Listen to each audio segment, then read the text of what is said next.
Hello, everyone, and welcome. Thank you all very much for coming to join us this evening. I'm Candace Vogler.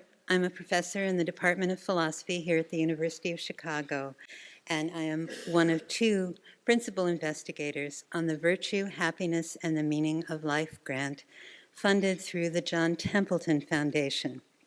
I'm going to just thank our donors and our sponsors for this event, and then hand everything over to my co-PI, Jennifer Frey from the University of South Carolina, the philosophy department there.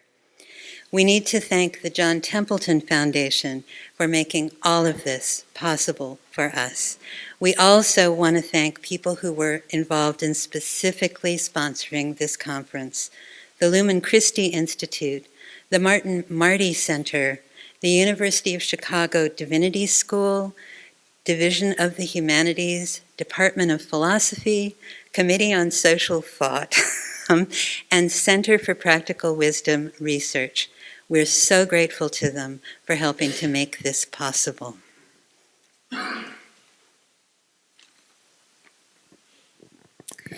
Okay, good evening. It's my pleasure to introduce Professor Bernard McGinn. Bernard McGinn is the Naomi Shenstone Donnelly Professor Emeritus here at the University of Chicago Divinity School, and he is widely regarded as the preeminent scholar of mysticism in the Western Christian tradition. He has written extensively on Jewish mysticism, the history of apocalyptic thought, and medieval Christianity. He has a list of awards and honors that's way too long for me to go through, as well as a very impressive list of publications. I will mention, however, a book of his that I recently read called The Summa Theologiae, a biography, a really wonderful and incredible book, in part because the material is obviously extremely worked over, and yet somehow Professor McGinn made St. Thomas seem very alive and new. And I highly recommend this book to you. So please join me in welcoming Professor McGinn.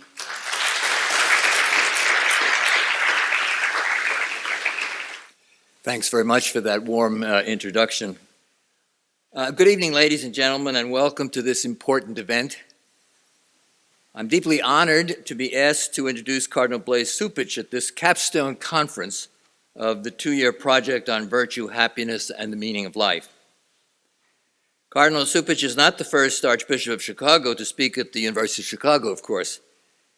His immediate predecessor, Cardinal Francis George, spoke here a number of times, and if my memory serves me right, it was in May of 1989 that I had the honor of introducing Cardinal Joseph Bernardin, who was the main speaker of a one-day conference sponsored by the Divinity School's Institute for the Advanced Study of Religion and devoted to the letter of the American bishops on war and peace. It was quite a memorable event, and Cardinal Bernardin gave a marvelous lecture.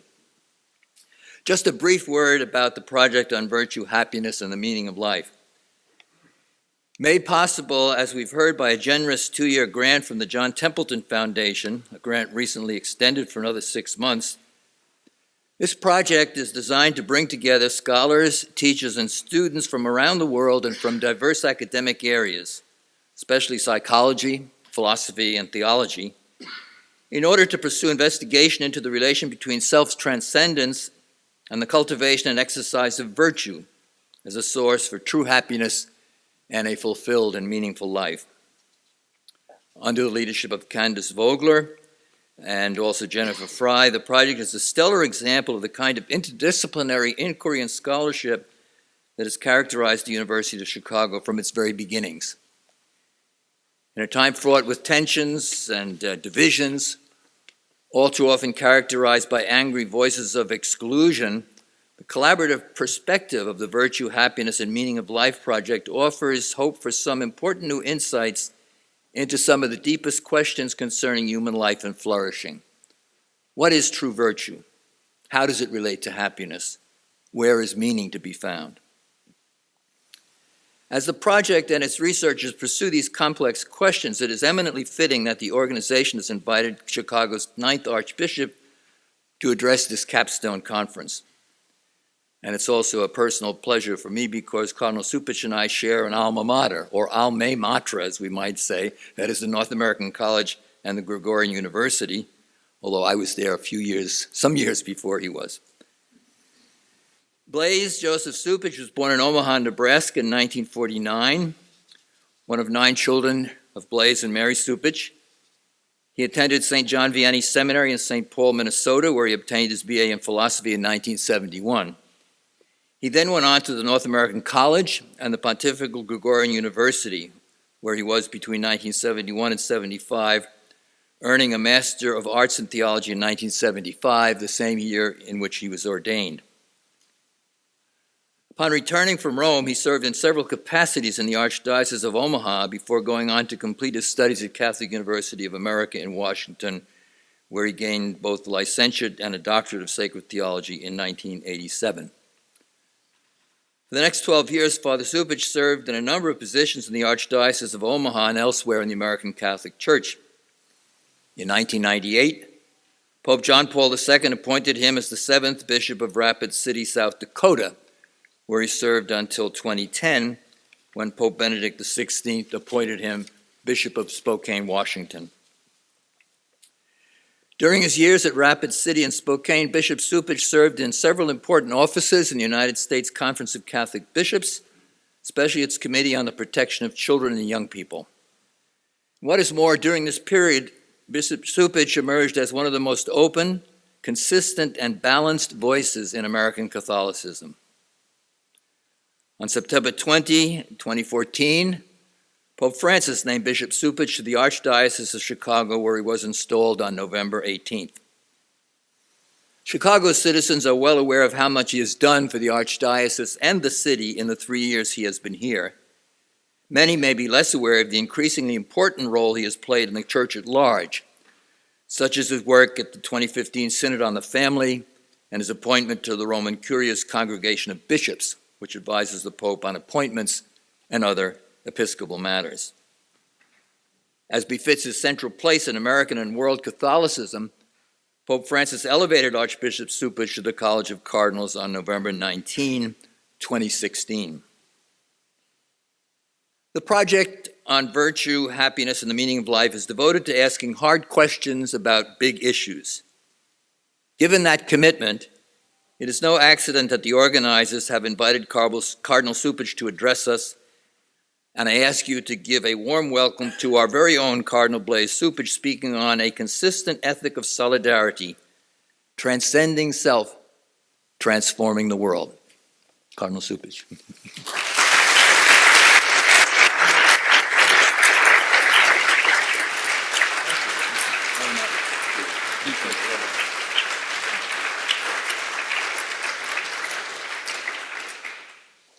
Well, thank you very much, Professor McGinn, for that warm welcome and very laudatory introduction. It's always nice to remember where I've been. Sometimes life becomes a blur. I'm also want to thank the University of Chicago and the organizers of this conference for the invitation to be with you.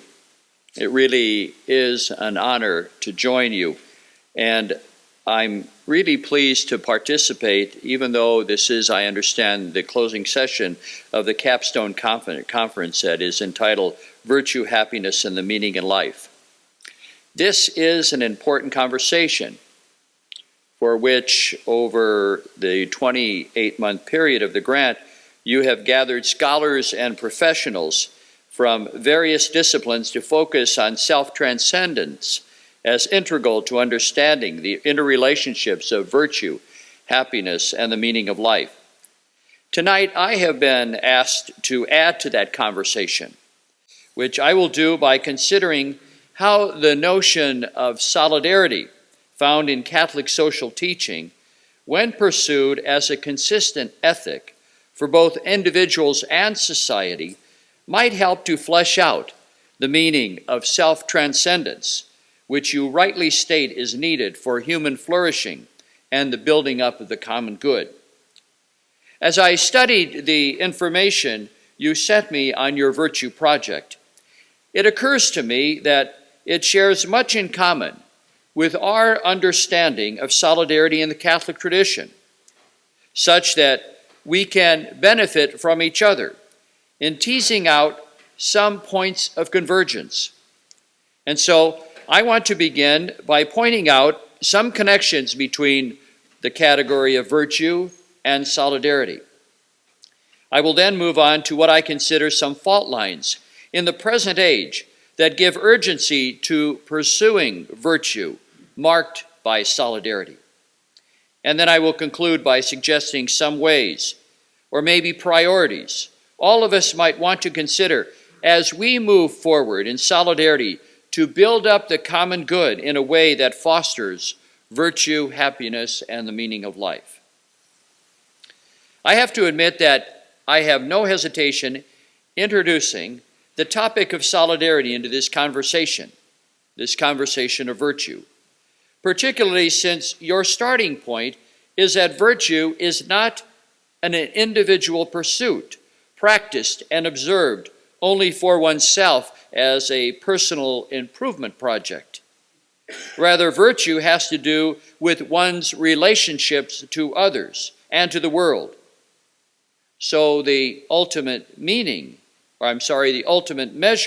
of one's virtue is not only how one personally improves, but how he or she, but how the common good is fostered and furthered by virtuous individuals as a whole.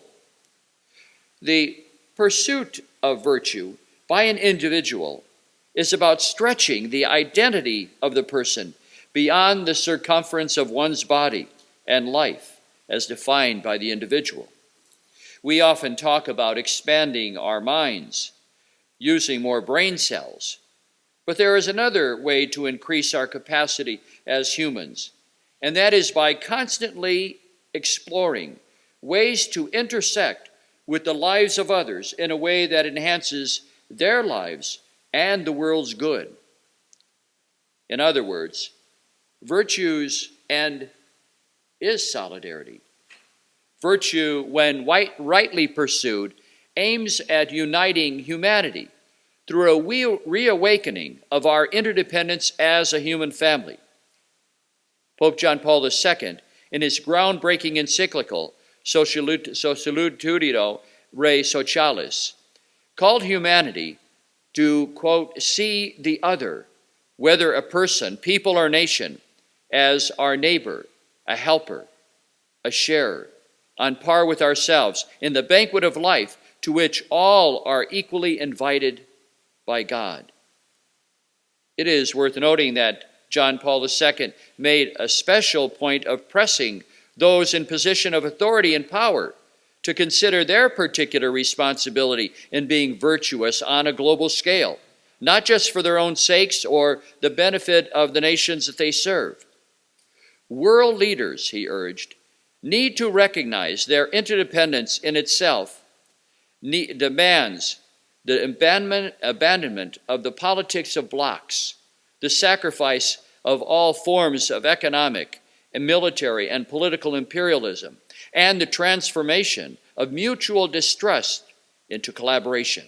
This is precisely the act proper to solidarity among individuals and nations. Pursuing virtue in the key of solidarity does not come easily and cost each of us something. It first of all will require, in the words of the Compendium of Catholic Social Teaching, quote, men and women of our day to cultivate a greater awareness that they are debtors of the society of which they have become a part. They are debtors because of those conditions that make human existence livable and because of the indivisible and indispensable legacy constituted by culture, scientific and technical knowledge, material and immaterial goods, and by all that the human condition has produced. A similar debt must be recognized in the various forms of social interaction, the compendium continues, so that humanity's journey will not be interrupted, but remain open to present and future generations, all of them called together to share the same gift in solidarity. Or, to put it in baseball language, especially appropriate in these days in Chicago, if you're successful, don't think you hit a home run when all along you were born on third base. Or again, this awareness of what we owe to others of the past will require the kind of humility found in Newton's famous saying, "If I have seen further, it is by standing on the shoulders of giants." Let me now say something about the urgency of a consistent ethic of solidarity in view of some fault lines present in society today. As I do so, my hope is that the link between your virtue project that relies on self-transcendence and a consistent ethic of solidarity will become clear. The first is radical polarization. We face today a radical polarization in society. Our world has changed a great deal in our lifetime due to many factors that divide humanity. Our era is plagued by global terrorism, irresponsibility, that irresponsibility tolerates the exploitation of limited resources and is threatened by climate change, which by its own inertia will imperil future food security as a result of decreased crop yields and result in the abandonment of populated areas due to rising sea levels. As a result of these unchecked forces of economic exploitation and globalization, many people feel left out, excluded, while others are literally left out and excluded, as they are left homeless, forced to migrate by wars or privation. This has left us fearful of one another in a world marked by great divisions over race, ethnicity, religion, and place of origin. Without oversimplifying, the challenge for us today is not only that there is a division over issues, but humanity is divided. No longer is it that issues are siloed, people are.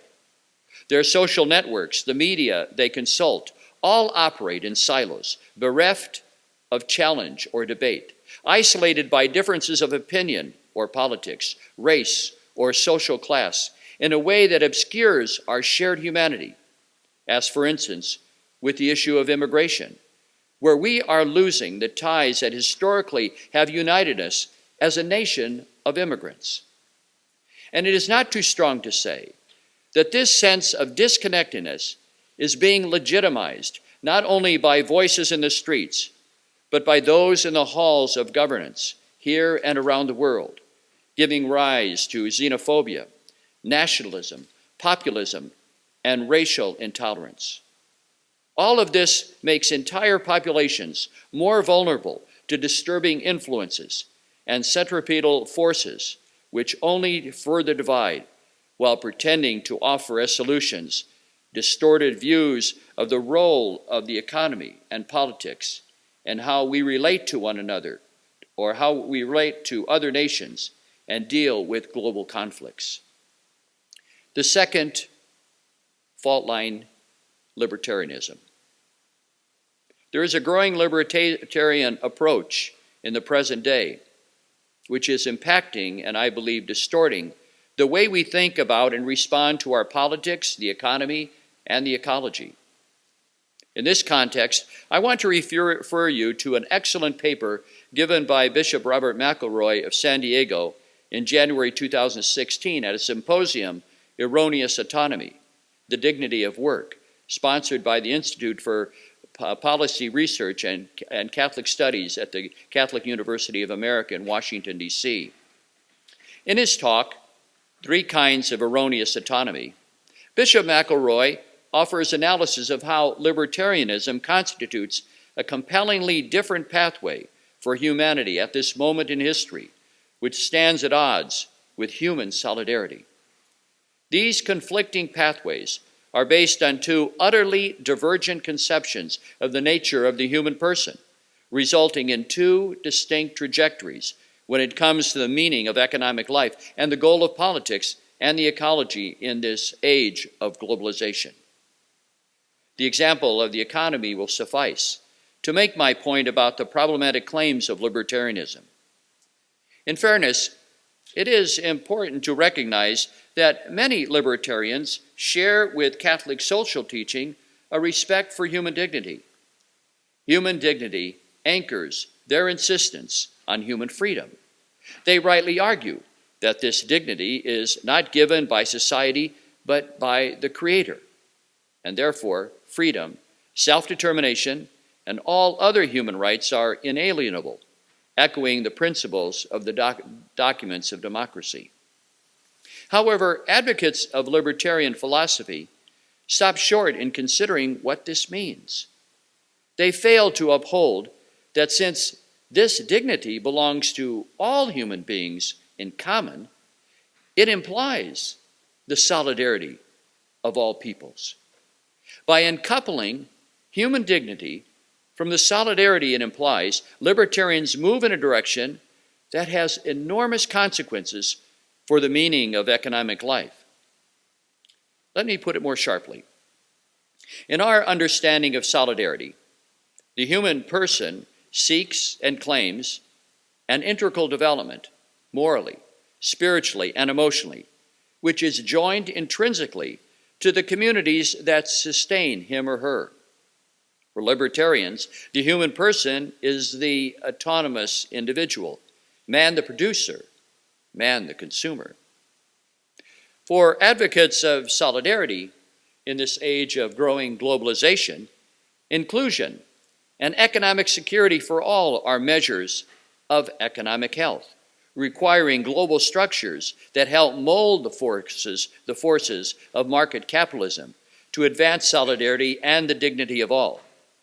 While in contrast, the libertarian has a one-dimensional measure of economic growth, proposed for decision-making, advocating that market forces left to themselves are the best arbiters of economic progress.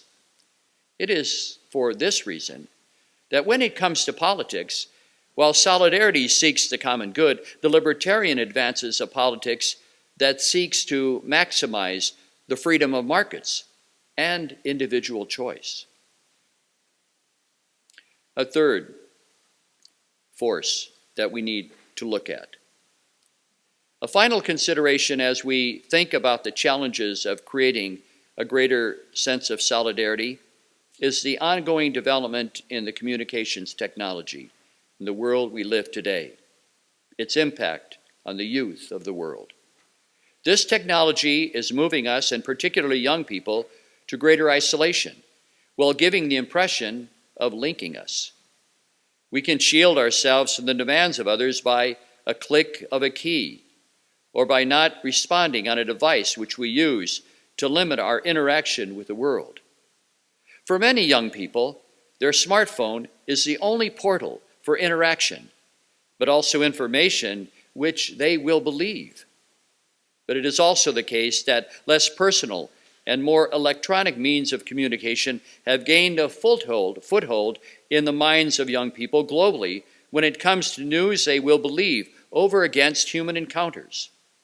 An instance of this, of course, is the radicalization of young people who are being fed ideologies of hate, a manipulation that leads to the acts of terrorism we are witnessing today. Additionally, as communications technology continues to flatten the world, as Thomas Friedman describes, there is an even more menacing threat looming when it comes to the youth of the world. While it is true that many in our era have been lifted out of poverty, the numbers of people, especially children, not just poor, but trapped in poverty and exclusion, who are migrants living in exile from their homes because of wars and famine, are staggering. Global communications surely conveys a certain sense that we are united in this world, but many children living in abject poverty have good reason to believe that the world cares little about them. We may be together on this planet, but they are receiving the message that they are not one of us. living with no hope, yet tantalized by what they see in a world of opulence. They will be challenged to deal with rising expectations in a nonviolent way. But as a pastor, working with families and parents as they raise their children, I am concerned about how this phenomenon of communicating through modern technology is also impacting the way youth and adults within a family situation relate, communicate, and trust each other. Some years ago, a diplomat was telling me of a conversation he had with his daughter, trying to explain to her why he could not attend her dance recital, having been charged with serious negotiations impacting world peace that would force him to travel abroad. She was unconvinced, unsympathetic, very hurt. What he said to her was not credible. But then, some days later, she saw a news interview of her father that her father gave on a website explaining the importance of the meeting that took him away from home. She called her father that night to tell him that she now understood because she saw it on the website channel. The moral of the story? If you want to talk to your children and have them believe you, send them a link to your YouTube upload. Seriously, though, I am convinced that we should consider the impact of ever-developing communications technology on our world, especially our youth, which I am describing here. We should have a wake-up call. A good place to start, it seems to me, is to pay more attention to mining the results of your virtue project and the tradition of solidarity for resources that might challenge this narrow approach to communications and offer one that is more integrated and authentically human. In fact, I am convinced that faced in this urgent moment with seemingly intractable challenges, your advocacy of promoting virtue through self-transcendence and the consistent ethic of solidarity I speak about today not only share much in common, but have the potential of informing each other to better contribute to human flourishing and the common good. My explanation of the consistent ethic of solidarity as aiming at uniting humanity through an reawakening of our interdependence as a human family, while not exhaustive of what Candace Vogler describes as your project in her piece featured on your Virtue blog, seems to have a great deal in common. Let me quote just a bit of it here. Self-transcendence, she writes, shows itself when I live my life and I understand my life as essentially connected to a good beyond my own comfort, the security and comfort of my friends and the immediate family, the goods of personal achievement, success, self-expression, and the like. My life is lived through participation in a good that goes beyond my personal achievement, expression, security, and comfort, beyond even the need to promote those goods for members of my own intimate circle. I work on behalf of bettering the community in ways that will help strangers. I have a self-transcendent orientation to the living of my daily life. My own life is a part of some good crucial to good life more generally. As best I can understand, serve, and embody that larger good. In this final section of my paper, I want to suggest some concrete pathways and priorities for creating a greater sense of solidarity in practice, which would be in line with your goals of building the common good in a way that fosters virtue, happiness, and the meaning of life. The first is dialogue. Dialogue is essential for building solidarity, but it also demands self-transcendence. Avery Dulles, the son of John Foster Dulles, who served as Secretary of State, became a Jesuit priest and then was named a cardinal in later years. He once wrote that it takes great strength, virtue, to give permission to another person to sit across from you and let them tell you why they think you're wrong. Pope Francis put it this way: we ought to be able to acknowledge the other person's truth, the value of his or her deepest concerns, and what it is that they are trying to communicate, however aggressively. Dialogue only comes with patience, respect for the other. It takes into account that people, men and women, youth and adults, those from different cultures and economic backgrounds, communicate differently. They speak different languages. They act in different ways. They ask and respond to questions differently and vary in their tone, timing, conditioned by so many factors. So dialogue requires discipline, self-transcendence, the kind that refrains from speaking until it's time, making sure that we have heard the other person out. It takes the kind of self-transcendence that cultivates an interior silence that makes it possible to listen to the other person without prejudgments or the distractions of worries, fears, or my own agenda. All of this creates a fresh environment in which real, authentic, human communication takes place.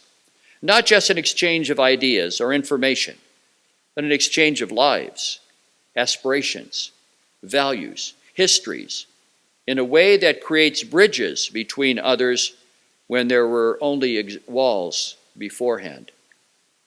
We need to take all of this into consideration if we are going to encourage authentic dialogue that offers an effective alternative to the technological communications paradigm that promises much but delivers little when it comes to human flourishing and the common good.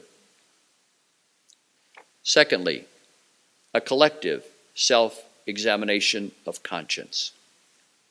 In his 2016 article in America Magazine, James Keenan, the Canisius professor of moral theology at Boston College, notes that following the Second World War, European theologians, shocked by the complicity of believers in the Holocaust, began a process of understanding their capacity for evil, by examining the history of their own actions. In effect, they called for a collective examination of conscience, inspiring them to take corporate responsibility. That understanding continues to be visible today, Keenan writes, when one visits Germany, for instance, and sees public and social reminders of the nation's own atrocities, from the concentration camp memorial in Dachau to the Berlin Memorial for the murdered Jews of Europe. We can literally enter and see the pangs of the European conscience evident in its enduring testimonials, Keenan observes. He goes on to say that we suffer in this country from an arrested development of conscience in another way, which is rooted to some extent in the long-standing American incapacity to recognize its own wrongdoing. Indeed, historians comment on the practice of American exceptionalism, in which we excuse many of our actions by presuming that our nation has a manifest destiny that exempts us from the standards that others must follow. As an example, Keenan points to slavery in this country, noting that despite the nation's own history of enslaving millions of people and of enjoying the benefit of slavery even without owning slaves, America has never collectively faced itself in conscience. As Sean Copeland reminds us, the American conscience is haunted, profoundly damaged by the complex history of slavery in the United States and by its national willfulness to accommodate to and profit from racism. It seems to me that such a collective self-examination is the ultimate form of self-transcendence called for in your Virtue Project, and is also an instance of radical solidarity with those who have been and who are excluded from the common good. An examination of what this means for your project could make an important contribution in bringing healing to a gaping wound that continues to affect not only the body politic of our nation, but the streets of our city. My final suggestion is less dramatic, but no less important, and that is recovering the importance of friendship. Friendships develop naturally. They are relationships that grow organically. They take time, discipline, mutual respect, dialogue, and discipline. They don't just happen. They take work. They grow in ordered sequence. We meet someone. We see something in them that we like. They see something they like about us. In friendships, we reveal something about ourselves that we may not have otherwise appreciated. Friendships involve self-transcendence, allowing us to transcend differences of opinion and conflicts, bring comfort in trials, and they grow in moments of forgiveness and failing. All human communities and society at large understand the value of friendships for society. In fact, centuries ago, Aristotle, in the Nicomachean Ethics, noted that friendships are needed for the growth of civilization. That he remarked that while friendships, like justice, are not found in tyrannies, they are proper to democracies, quote, because the citizens, being equal, have much in common. St. Thomas Aquinas, by the way, picked up on this in saying bene vale aliqui, which means wishing the other well. He built on what Aristotle had said with regard to friendships, mentioning that it is about wishing the other person well that we meet. We seem to have lost the value of friendship in our social relationships. Our nation seems to have lost a sense of the importance of cultivating friendships as fellow citizens who, being equal, share much in common. Instead, our politics, our public discourse, are often marked by enmity and animosity. There is an overly competitive character that defines how we relate to one another. Relationships are transactional, emphasizing what divides us rather than what we have in common. And because we, as the body politic, do not value growing together, just as it is with any organism, cancers easily develop, which can threaten to harm us all. Positions harden, progress is stalled, and it soon becomes clear that the body politic has only so much capacity to endure the suffering. Your turn to the classics as resource, I believe, offers you much on this topic of friendship, which I would encourage you to explore as you build out your understanding of the importance of self-transcendence for cultivating a virtuous life. I hope that my words this evening leave you with the sense not only that the church values your virtue project, but as a willing partner in furthering its aspirations. In fact, it is worth noting, worth recalling, the pastoral constitution on the church in the modern world, Gaudium et Spes from the Second Vatican Council, which provided a new paradigm for the church's mission. It declared that the church embraces her role in the modern age of being, quote, at once a sign and safeguard of the transcendent character of the human person. Pope Francis witnessed to this approach in his 2015 address to the U.S. Congress. He began by observing that his visit to our country coincided with anniversaries of several great Americans who demonstrated through their hard work and sacrifice the virtue of building a better future for all. He cited in particular Abraham Lincoln, Martin Luther King, Dorothy Day, and Thomas Merton. All, he said, who shaped fundamental values which will endure forever in the spirit of the American people, but who throughout our history have helped you to live through many crises, tensions, conflicts, while always finding the resources to move forward and to do it with dignity. These men and women, he continued, offer us a way of seeing and interpreting reality.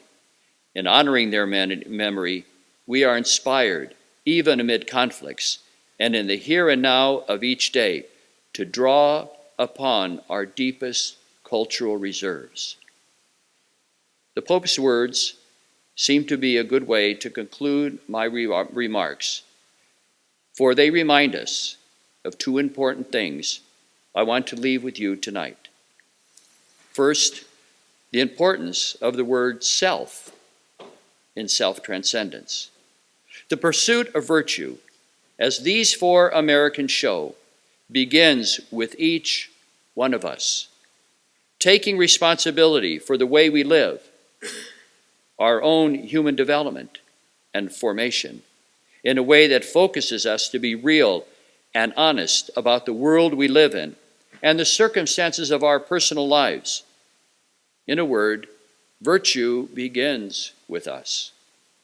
But the words of Pope Francis also highlight a key ingredient of social cohesion we often underplay.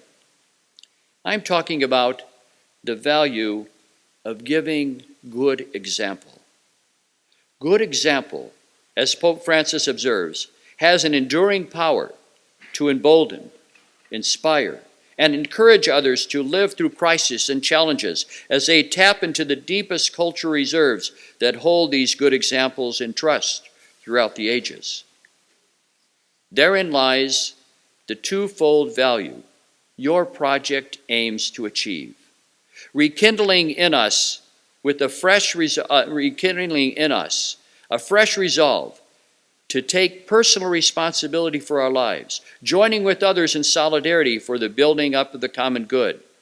And at the same time, as we live in a world weighed down by so many thorny challenges, to ever remain attentive to how much good there is in the world, in people around us who give us good example and who share these same aspirations. In asking me to join you tonight, you have done both of these for me. You have strengthened my resolve. And as I look out over you tonight, you have opened my eyes to remember that there is so much good around us. Thank you.